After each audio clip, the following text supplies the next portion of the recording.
Stoffel, thanks so much for making the time for this session with us.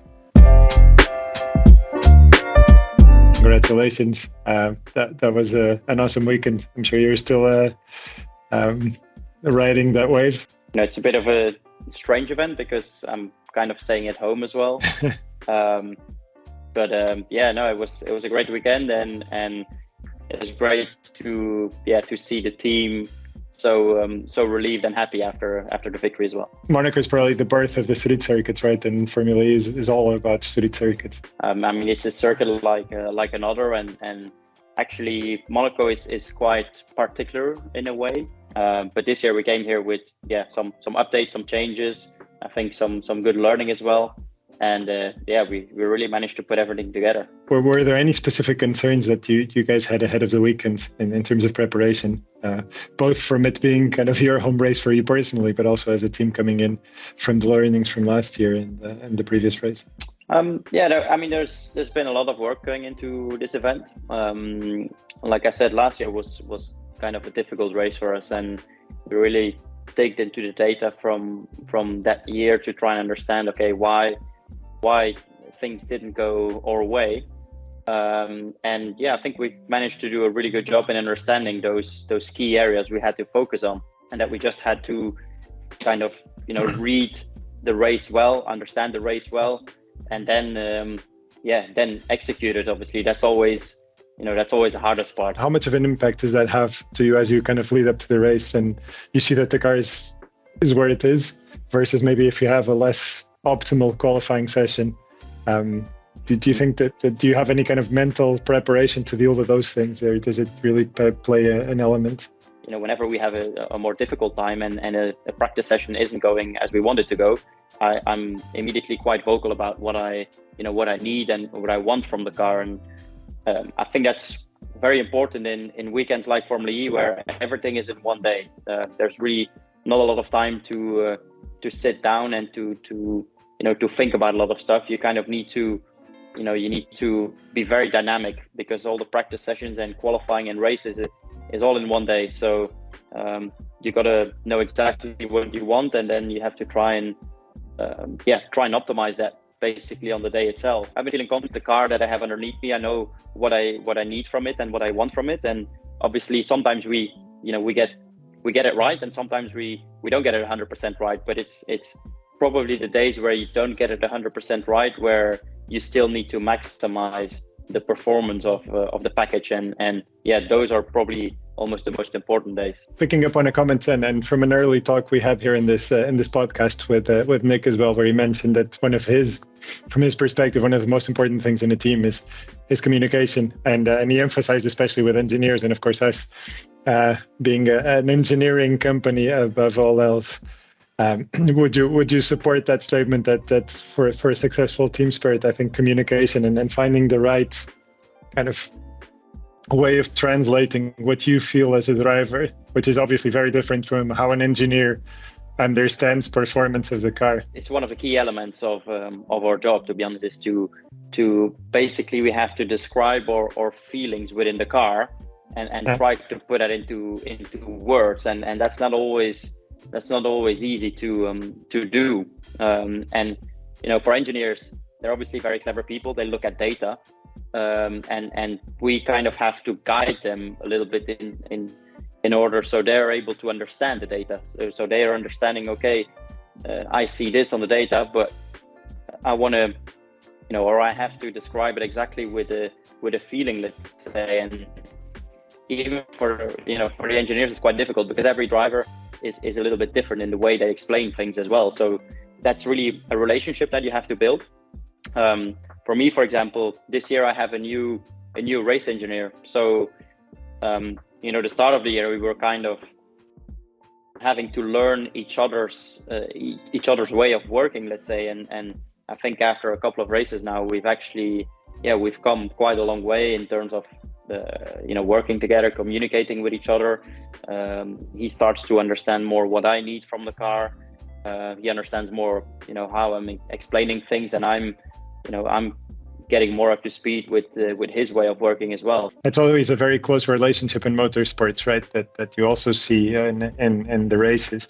Are there any other key elements in the team that are really important to you? So on the engineering side, or maybe Ian on the team. And so how do those relationships work for you as you prepare for races and you develop? I would say my race engineer is kind of the main guy that I spend most of the time with, because he's the guy that I'm communicating with on the radio when I'm in the car. I'm telling everything to him. He's kind of running my side of the garage, let's say. But behind him, there's a big group of people that are basically supporting him. Like there's data engineers that are doing a lot of the analysis. There is strategists that are preparing the strategy for the race. There is a lot of people in the team that are kind of building on each other and having a big impact on all the preparation work. Even a lot of people are back at base, back in the factory, that are before the races, especially very important with doing the preparation work. And I think on that front, so of course we're fortunate enough in the partnership between Vestas and the Mercedes EQ Formula E team that we have this collaboration, especially I think on some elements like meteorology, and I think it's well established now in here in our forum as well that those contributions are massive. How do you see that? So how do you see, for example, weather? How much of it would, in your perspective, would it influence you in the preparation for a race week? It's definitely one of the key elements for us in order to be able to just set up the car, even in terms of making decisions, and not necessarily in terms of is it gonna rain or is it not gonna rain. It really comes down to like the final temperature that we're gonna have. Even the air temperature, if it's 1, 2, 3 degrees different, the track temperature is changing by that, which means we need to make setup changes to the car to track the car balance. Tires are extremely sensitive to temperature, and for us it's super important to have these readings. We keep track of them through the year. We build kind of a database. So with more experience, with more data, we're actually able to adjust our car and make sure that every time conditions are changing, we put the car in the right window. A dry into rain or rain into dry is quite challenging. Do your favorite memories of race, are they linked more with your recent kind of races, or do you tend to have favorite childhood memories of how you got into racing? There's definitely some key moments, I would say, in my career that I would say were almost career deciding, let's say, for me. One of them was in 2012 when I was racing in Formula Renault 2-liter, and it was a European Championship which I managed to win. But that I still remember the relief when I won the championship on that day, because it kind of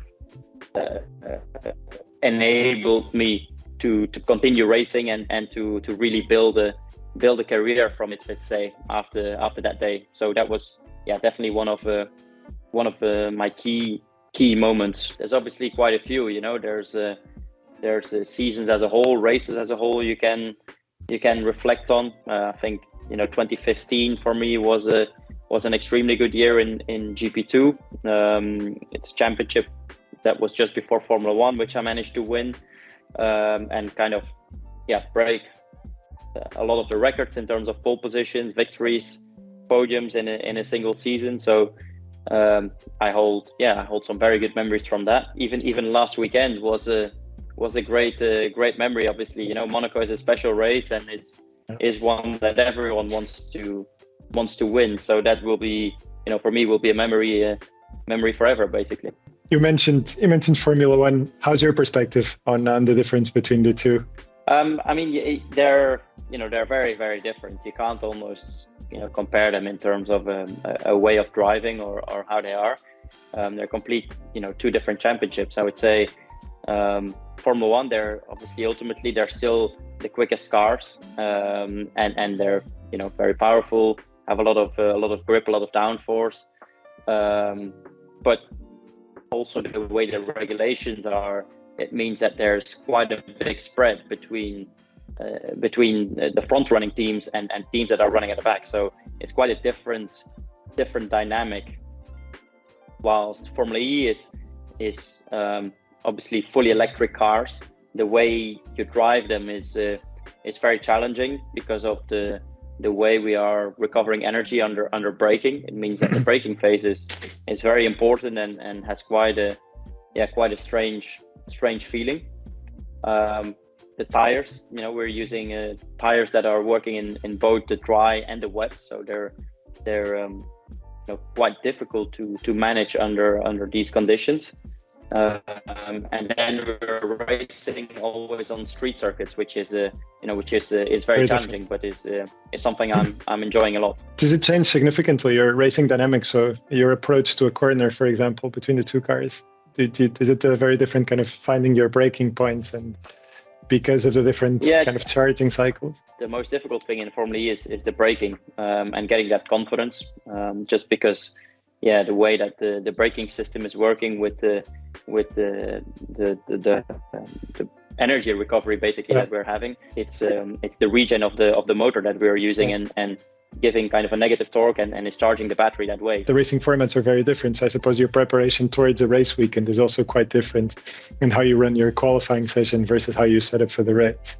There is a lot less historical data than you have in Formula One, for example. So it means that you have to be very dynamic with the way you're working as a team, and on the fly you constantly have to adapt things. Obviously the way the races are going now, everyone is within, I don't even know percentage wise, but I saw a chart coming up that from the top team to the, let's say the least good team, we're within 0.3 or 4% basically, which is if you make a small mistake, it means that you're at the back, and if you're doing it right, you're at the front. It means that the racing is super competitive, and that you have to have a clear idea of how you approach the race basically. And sometimes there's days where you manage to execute that better than others, and sometimes there's always the unknown that is arriving basically, but that's where you have to manage to react to it. Going through the photos of the new Gen 3s, how do you see that the changes there? It's always a little bit of an unknown how teams are going to adapt, and one manufacturer might be a little bit better than another one, but I think generally the rules are designed that it's still going to be very close between teams, and we're still going to have to maximize the setups of the car in order to be at the front. We have front regen now as well, which means that we're having about 550 kilowatts of regen power compared to the 250 that we have now. From a pure car perspective, it's more powerful. No, and I guess there's also the dynamics, right, as you mentioned. So now with front regen, there'll still be yet another braking process to adapt to, as you were mentioning, because I guess it'll also change the dynamics of the car. Another technical point, where the teams need to focus basically, and that's kind of the big thing now for Gen 3 is the front regen. How do you deal with when you're having challenging times? So if you have a set of races that you're not where you would like to be, or you're there's a mistake that there's maybe coming from you, and you have to deal with the expectations of the team. How do you get into that mind space of dealing? Because I think that's something that also carries through for us in business. We go through challenging times. In racing, you probably have more bad days, let's say, or tough days than you have good days. You're only winning when you're actually physically winning on the track. Even if you finish P2, okay, that's a great result, but it's still it means you still got to do something more in order to be the first over the line. So there's a lot of days where you're actually having to deal with problems with optimizing your car. Sometimes as a driver you make mistakes. That is the nature of our sport. It's not a one-man job, as I said before. It's really a team effort, and everything needs to be aligned on that single day, on that single moment, in order to to deliver that result. And I think within our team we actually we have a great culture, which is a no blame culture, and everyone accepts that mistakes can happen. I mean, we're all human, and every human makes mistakes in their life. And I think that's the great thing about the team, is that it is accepted. We just learn from them, and we move on, and we try not to make those mistakes again. And I think that's how we get stronger as a group, basically, and we try and go from force to force. Do you have any advice or any perspective from your side? Again, that's where the communication part is important. I think you have to be very open with each other. As soon as there's a problem, we put it on the table. We don't hold it back. Let's say, we're very open-minded. We, even if things are not, sometimes things are not nice to talk about, but we have to talk about them. And I think that's kind of the key with our team, is that everyone is open-minded towards that. How do you see the role of motorsports in this kind of pursuit that we have for a more sustainable future? We're obviously in a phase now in the world, or in the planet, where there's a lot of change coming up, a lot of change from petrol engines to electric vehicles, basically, and it's still going to take a while before we fully get there, but the change is happening a lot quicker than people realize. And I think with Formula E, they were probably very well ahead of the curve. Let's say, when they first launched this championship already, it's now 8 years ago almost. Exactly. when they launched the championship. So we're kind of innovative, let's say, in a way, because there's a lot of car manufacturers involved in this championship, where they are developing their technology for their electric vehicles of the future. A lot of them already have taken commitment to go fully electric with their next generation of cars, and it's great to be kind of part of a championship like that is pushing the sustainability, the only fully electric championship as well, and even just seeing how the cars have been developing since 8 years ago to now.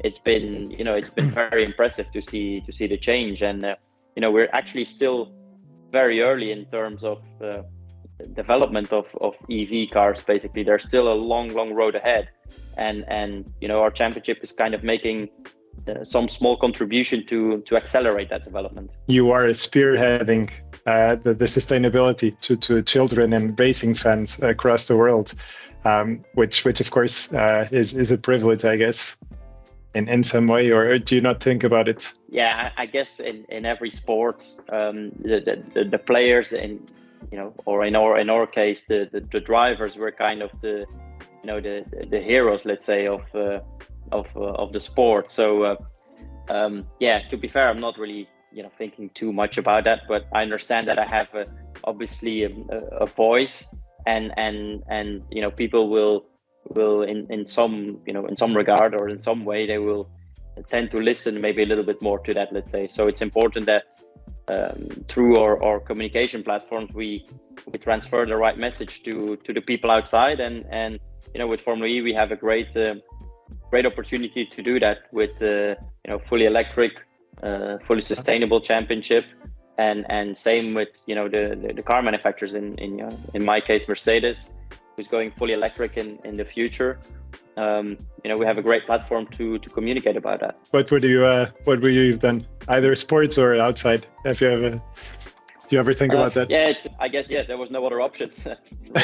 Racing was probably what I was destined for. When you're young and committed, you want to achieve something, and that's what I grew up with. I started go-karting when I was quite young, so I kind of knew immediately, okay, this is what I want to do and what I like, and tried a lot of other different sports, but never really had the same passion. Often what you have with passion is this short-lived flame, right? You think this is where I want to go, but then the first setback you go and I'll go and try something else, right? That happens with so many people.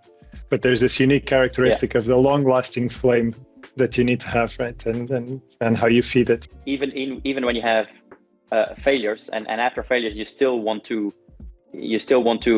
go back and do it over again and try it again.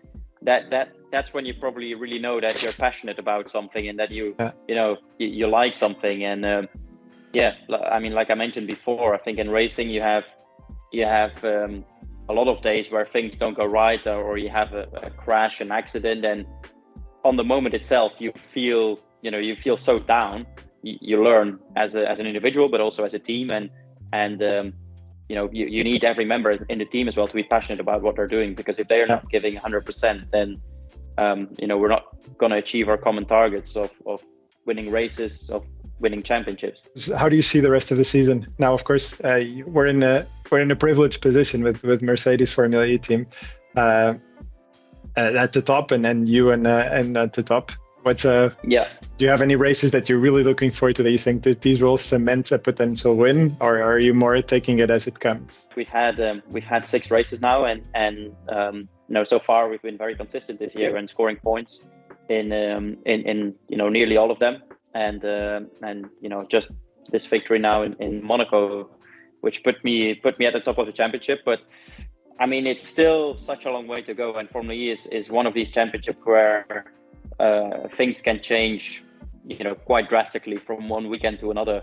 weekend. So I'm not really thinking too much about it. Let's say, I'm just trying to take it race by race, step by step, trying to really maximize every weekend, because that's just how we're gonna be on top at the end of it. Basically, let's say, it's still too early to make any assumptions or calculations. Whatever it is, we just have to take it step by step, and